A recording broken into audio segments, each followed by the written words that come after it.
নমস্কার বন্ধুরা, আমার চ্যানেলে সবাইকে স্বাগত। আজকে আমি বানাচ্ছি শীতের সব রকম সবজি আর ডিম দিয়ে ফ্রাইড রাইস। খুবই সহজ পদ্ধতিতে বাচ্চা থেকে বড় সবাই খেতে পারবে, বাচ্চাদের স্কুলের টিফিনেও দেওয়া যেতে পারে।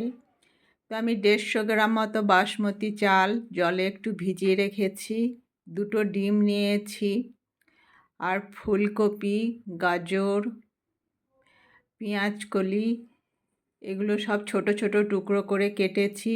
কিছু মটরশুঁটি নিয়েছি, আর লাগছে ধনেপাতা আর 2টো কাঁচা লঙ্কা। প্রথমে আমি ভাতটা তৈরি করে নেব। তার জন্য দেখুন, ভাতে জল গরম করে যখন ফুটবে তখন ওর মধ্যে অল্প একটু নুন আর 2 চামচ রিফাইন তেল দেওয়ার পর চালগুলো দিয়ে দিলাম। তারপর ভাতটা যখন 80% মতো হবে, পুরো করব না, তখন এটাকে জলটা ঝরিয়ে নিলাম। পুরো ঝরঝরে হয়েছে ভাতটা। এবার কড়াইয়ে রিফাইন তেল দিয়ে প্রথমে আমি ডিম ভেজে নেব। তেলটা একটু চারিদিকে লাগিয়ে দিলাম, তারপরে 2টো ডিম ছিল ফাটিয়ে দিয়ে এবার একটু খুন্তি করে নেড়ে দিলে এগুলো পিস পিস হয়ে যাবে। তারপরে 3-4 মিনিট একটু ভাজলেই এগুলো ভাজা হয়ে যাবে। তারপরে ডিমের টুকরোগুলোকে তুলে নিলাম।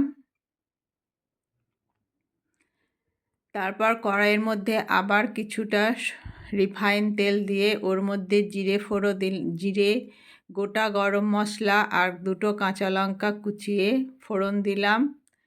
তারপর এবার এক এক করে যে সবজিগুলো কেটেছিলাম সেগুলো সব দিয়ে দিলাম। এইভাবে সত্যি বানিয়ে দেখবেন।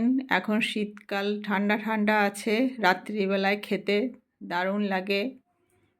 দুপুরেও লাঞ্চে বা ডিনারে সবসময় খাওয়া যেতে পারে, বাচ্চাদের স্কুলের টিফিনেও দেওয়া যেতে পারে। তারপর অল্প একটু নুন আর হলুদ দিয়ে এবার এগুলোকে আমি ভালো করে মিশিয়ে নেব। মিশিয়ে নেওয়ার পর একটু ঢাকা দিয়ে 5-6 মিনিট মতো রেখে দেব, যাতে সবজিগুলো ভালোভাবে সিদ্ধ হয়ে যায়। মাঝখানে আমি 2-3 বার নেড়ে দিয়েছিলাম। দেখুন, সবজিগুলো ভালোভাবে ভাজা হয়ে গেছে এবং সিদ্ধ হয়ে গেছে। এবার এর মধ্যে আমি ভাতটা ঢেলে দিলাম। ভাতটা দেখুন পুরো ঝরঝরে আছে। তারপর একটু ভালো করে মিশিয়ে নেব সবজিগুলোর সঙ্গে। একটু আস্তে আস্তে মেশাতে হবে, কেননা বেশি জোরে করলে ভাতগুলো ভেঙে যেতে পারে। তারপর যে 2টো ডিম ভেজেছিলাম, ডিমের টুকরোগুলোও দিয়ে আবার একটু আস্তে আস্তে ভালো করে মিশিয়ে নিলাম। তারপর 1 চামচ ঘি দিলাম। তারপর অল্প একটু চিনি দিলাম ব্যালেন্সটা ঠিক রাখার জন্য। ফ্রাইড রাইস একটু হালকা মিষ্টি হলে ভালো লাগে। তারপর উপর থেকে ধনেপাতা দিয়ে আবারও একবার সব কিছু একটু মিশিয়ে নিলাম।